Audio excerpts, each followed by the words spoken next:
Over to the men's side, and specifically, we take a look at Canada. For Brad Jacobs out of Sault Ste. Marie, it seemed to be a tale of two games within one day where you saw him go ahead, beat Germany, but he had a tough time with the Swiss. That was a Swiss team that he lost to by just one that has placed pretty well in the past, I understand. Yeah, hey, John, thanks for having me. Yeah, I actually think both games in many ways were similar for Brad Jacobs and his team. I don't think they were particularly sharp in either. The game against Germany, they were down early, but, the Germans are, probably one of the weakest, if not the weakest team in the field, so they were able to claw back and get back into that one and then win. Against Switzerland, they got down as well and were able to claw back, but I think the Swiss are a better team. In my mind, they're a contender for medal. And they weren't able to close the deal like they were against the Germans. So I think it was a case of playing fairly sort of the same in both games, but facing a different opponent in the second one and coming up on the short end as a result. When you take a look at getting acclimatized, getting accustomed to not only the ice over there, but certainly your surroundings as well, it's probably going to be a situation that it's going to take likely a draw or two to be able to get yourself, as I mentioned, acclimatized.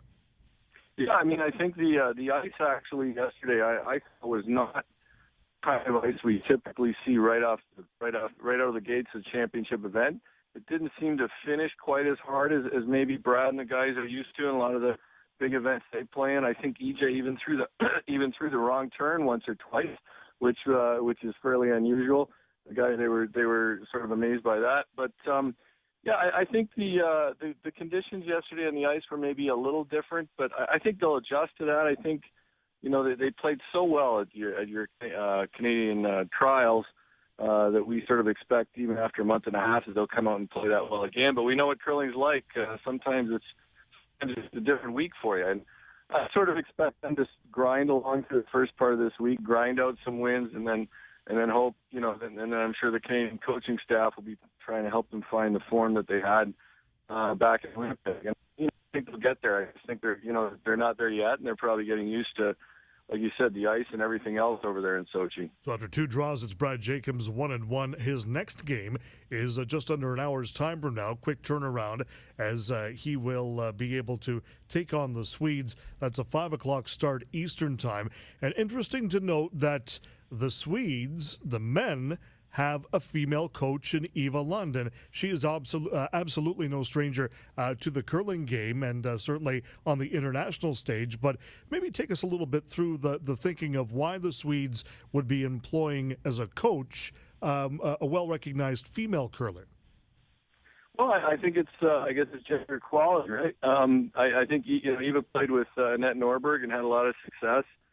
Pay Lindholm, a three-time world champion, he runs the program there, and probably decided that Eva was the best curling mind available to them, and can work with these guys, and certainly had a lot of success with them. I mean, Pay Lindholm certainly heavily involved in that program, so I'd say they have more than just Eva as a coach. But yeah, I mean, there is a dearth of female coaches at the high levels. We don't see a lot of them. Jennifer Jones is Janet Arnott. But we don't see a lot of female coaches. A lot of the women's teams are coached by men. So yeah, it's good to see that Nicholas and the boys have worked with Eva and had success. Dean Gemmell joining us talking about curling and men's curling. As we mentioned, it's the Swedes in Canada. Brad Jacobs rink his third draw of this tournament coming up in just under an hour's time from Sochi.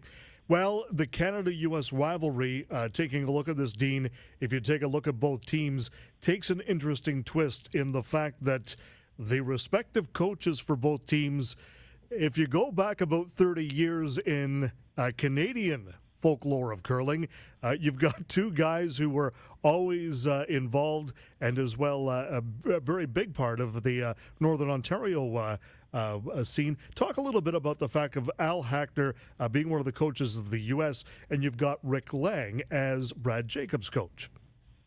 Rick Lang's been involved with the CCA and sort of groomed as the main as a men's national team coach for quite some time, and I played for Rick during last year's World Financial Group Continental Cup. He was the team captain or the team coach there, and he's a brilliant curling mind. And Al Hackner has come to coaching maybe a little later than Rick.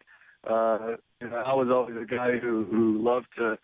I mean, he'd tell me this: he'd roll out of bed and get on the curling sheet and start making shots. Maybe not as prepared as some guys, but with natural talent. So coaching for him never seemed as much of a natural fit as it did for a guy maybe a little more cerebral about the game like Rick is. But Al has been a great addition down here in the U.S. to our staff. He's got a ton of experience, and I worked with him some these last couple of years.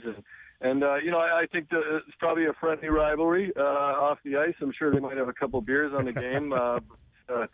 But I think that'll be about it. They probably won't talk too much until after. And I guess the one thing, too, that you take a look here, Dean, would be if you go back maybe even 15 years ago or certainly 20 years ago, the thought of bringing in somebody else from another country to be able to be a coach of another team, let alone a Canadian guy being a co-coach of a U.S. team, certainly that might at the time raise a few eyebrows, but it certainly seems more and more, especially in competitions like this, you're getting national coaches coming from other countries, and that, of course, is there to be able to lend a hand, be able to give that country just as much knowledge as that coach is able to bring. Yeah, I think coaching has probably has been, and it's moving forward, but it's probably been about a generation behind other sports in terms of the role of the coach. So I think, 20, 30 years ago, coaches were basically there to carry a broom bag and maybe make some dinner reservations, right? And now coaches have stepped up and they have a bigger role, and it's expanding. And good teams see the value of good coaches. And there aren't a ton of great coaches out there in curling because we just haven't had a pipeline of developing them. And the fact that these other countries, turn to Canada a lot, it's no surprise. I mean, Canada has a lot of great curlers. They have a lot of people with tons of curling experience, more than anywhere else in the world.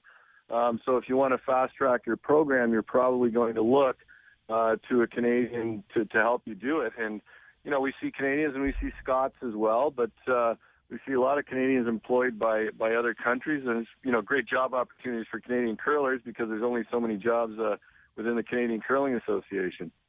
Before we let you go, give us your prediction on the men's side. Who will come out on top, do you think? Run me through the games right now. It's 4 a.m. here. I'm trying to focus, but you got to help me out. Who does Brad have on top today? Well, the Swedes, and I guess I'm looking more toward who do you think will end up in the gold medal game? Well, I think I'm going to probably go back on what I said yesterday, but I think the gold medal game, Canada will find its way into it. Yeah. And I think it might be Canada versus China in the men's gold medal, which would be a bit of a surprise. And I can't remember if I said this yesterday, but right now I'm feeling Sweden and Switzerland in the bronze medal game. Well, certainly the Chinese have come on big time and gangbusters, and that again is